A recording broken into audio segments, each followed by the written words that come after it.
सूरज चव्हाण यांना महाराष्ट्राचा खूप जास्त सपोर्ट मिळतोय. मी एक व्हिडिओ बनवला होता, सूरज ट्रॉफी डिझर्व करतो की नाही, यावर बऱ्याच प्रकारच्या रिॲक्शन आल्या. आता रिॲक्शन कशा होत्या, तर काही लोकांना माझं म्हणणं पटलं, काही लोकांना माझं म्हणणं पटलं नाही, काही लोकांनी मला ओपन चॅलेंज दिलं, काही लोकांनी मला घाण शिव्या दिल्या, माझ्या आईविषयी बोलण्यात आलं, माझ्या वडिलांविषयी बोलण्यात आलं. तर काही लोकांचं असं म्हणणं होतं की सूरजचा गेम भारी आहे, सूरज गेम खेळतोय म्हणूनच तो ट्रॉफी घेतोय, असं बऱ्याच लोकांचं म्हणणं आलं त्यामध्ये. आणि बऱ्याच लोकांचं हे म्हणणं आलं की सिंपतीवरती फक्त सूरजचा गेम चालला आहे. तर बाकी शिवीगाळ करणाऱ्या लोकांना आपण सिरियस घेत नाही, त्यामुळे त्यांच्याबद्दल बोलायचं नाही आहे. पण जे लोक या पद्धतीने कमेंट करत होते की सूरज टास्क मास्टर आहे, सूरजसारखा गेम कोणीच खेळला नाही, त्यामुळे सूरज जिंकतोय, अशा पद्धतीची जे लोक कमेंट करत होती, त्या लोकांसाठी सूरज ट्रॉफी डिझर्व करतो की नाही या व्हिडिओचा पार्ट नंबर 2 घेऊन आलोय. तर आता नक्की सूरज काय डिझर्व करतो आणि काय डिझर्व नाही करत याबद्दल बोलूयाच की सविस्तर बोलूया. सूरज चव्हाणची एंट्री बिग बॉसच्या घरात झाली त्यावेळेस हे जे आत्ता शिवीगाळ करणारी मंडळी आहेत ना, ती लोक हे म्हणत होते की अशा छपरी माणसाला कशाला बिग बॉसमध्ये आणले, बिग बॉसमध्ये अशा लोकांना आम्ही बघायचं का. कट टू काय झालं, बिग बॉसनी सूरजचा एक व्हिडिओ जारी केला.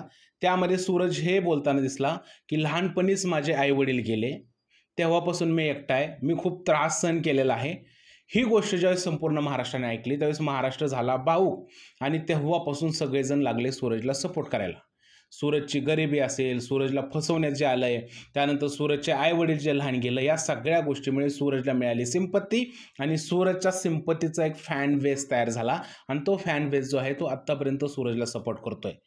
संपूर्ण महाराष्ट्र या गोष्टीची वाट बघत होता की सूरज कधीतरी गेम खेळेल, सूरज कधीतरी स्वतःचं मत मांडेल. पण आता बिग बॉस संपत जरी आलं तरी सूरजने मतच मांडली नाहीत, तरी सुद्धा हा लॉयल फॅन बेस त्याच्याबरोबर राहिला.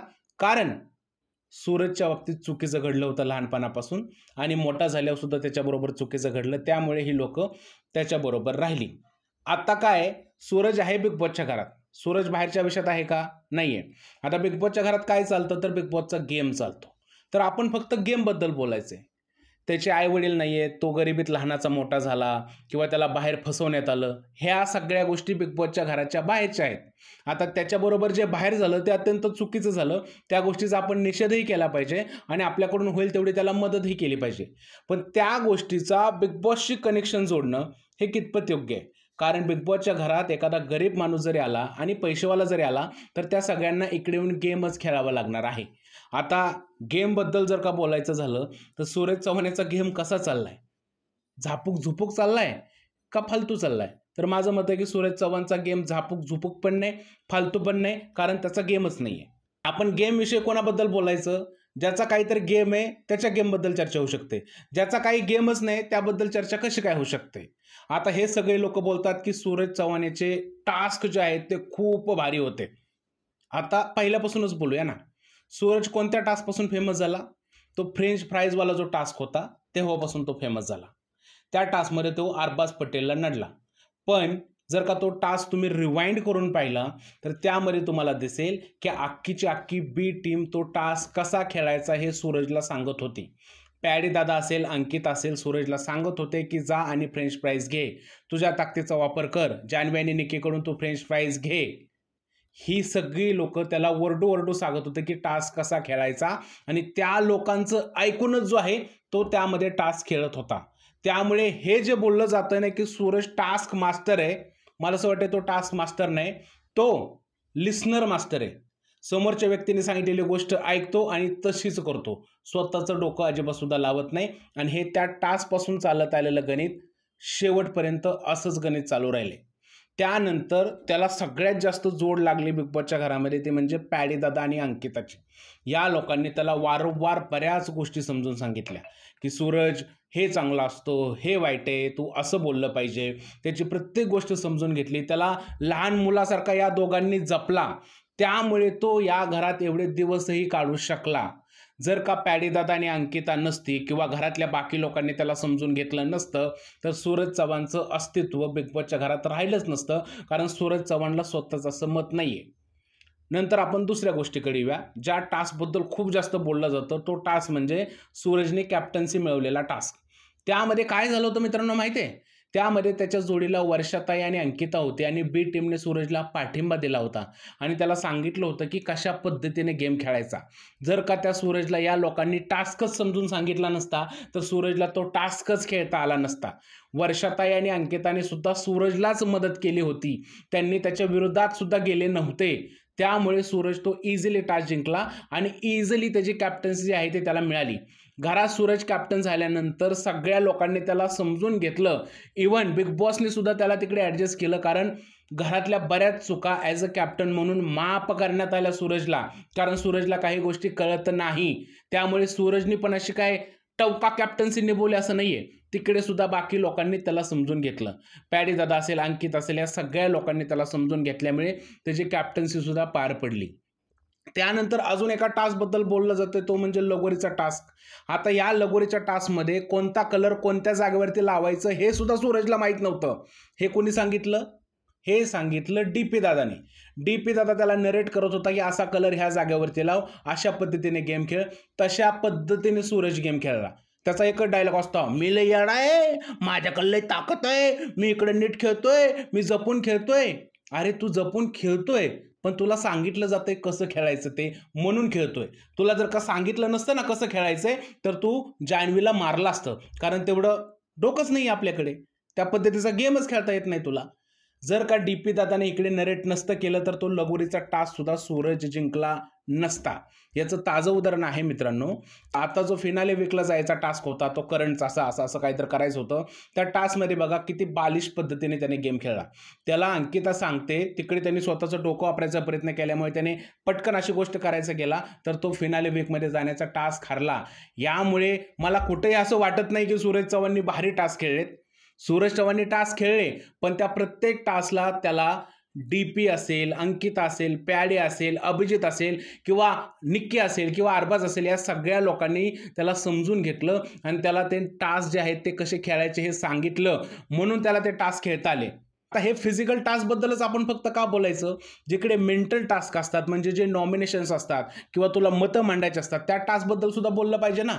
सूरज चव्हाणला एका टास्कमध्ये हे सांगण्यात आलं की आम्ही गेममध्ये कोण दिसत नाही या निकषावरती तू 2 लोकांच्या चेहऱ्यावरती फुल्या मार.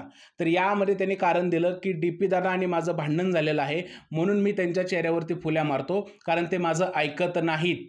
अशा पद्धतीचं त्यांनी रिझन दिलं. किंवा निक्की तांबोळी, वर्षाताई माझ्या आईला काय पण बोलते म्हणून मी तिला बुक्कीत टेंगूळ काढेन, अशा प्रकारची रिझन दिली त्यांनी. म्हणजे गेममधलं एकही रिझन त्याला देता आलं नाही. आणि तुम्ही काय म्हणताय की तो टास्क भारी खेळतो आणि टास्क मास्टर आहे. सूरज चव्हाण जर का बिग बॉसची ट्रॉफी जिंकला तर तो फक्त सिंपत्तीवरती जिंकणार आहे, कारण त्याच्या पर्सनल आयुष्यामध्ये खूप चढ उतार आलेले आहेत. ते बिग बॉसच्या घराच्या बाहेरचा विषय. बिग बॉसच्या घराबद्दल जर का बोलायचं झालं तर आपण फक्त गेमबद्दल बोलणार. तो पर्सनल माणूस म्हणून चांगला आहे, त्याच्याबरोबर खरंच वाईट झालंय, त्याबद्दल खरं मला सुद्धा वाईट वाटतं. पण बिग बॉसच्या घरात आल्यानंतर ॲज अ रिव्ह्यूअर म्हणून मला गेमबद्दलच बोलावं लागणार ना.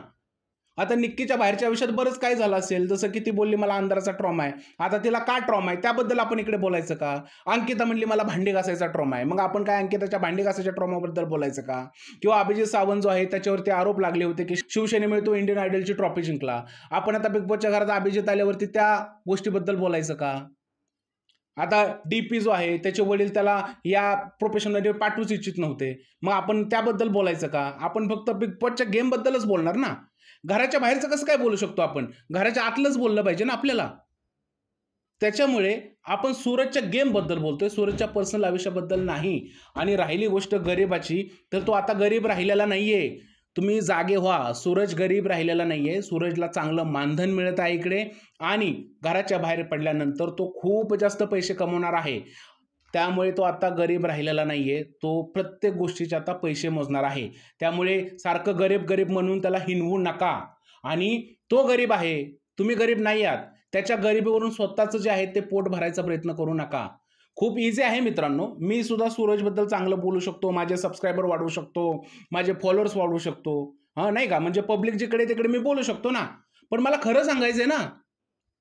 जर का रिव्ह्यूअर म्हणून मी खरं नाही बोललो तर मी माझ्या प्रोफेशन बरोबर गद्दारी करतोय ना. माझं कामच आहे बिग बॉसच्या गेमचा रिव्ह्यू करणं, एखाद्याच्या पर्सनल आयुष्याचा रिव्ह्यू करणं नाही. त्यामुळे मला खरं बोलावं लागेल.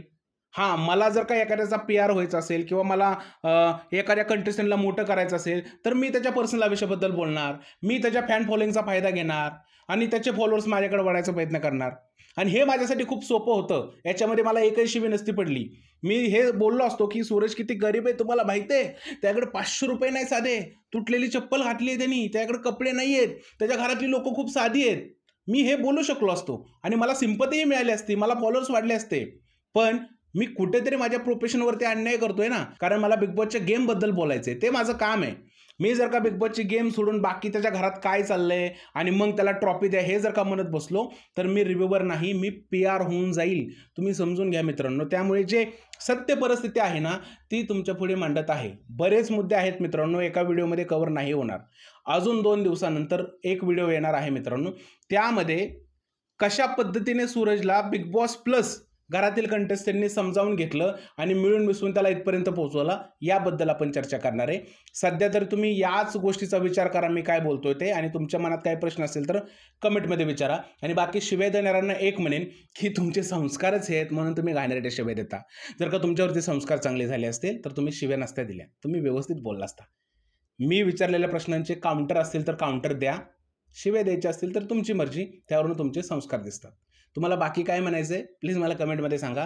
जर हा व्हिडिओ आवडला असेल तर त्याला लाईक करा, शेअर करा, चॅनलला सबस्क्राईब करायला विसरू नका. भेटूया पुढच्या व्हिडिओमध्ये. तोपर्यंत भारत माता की जय.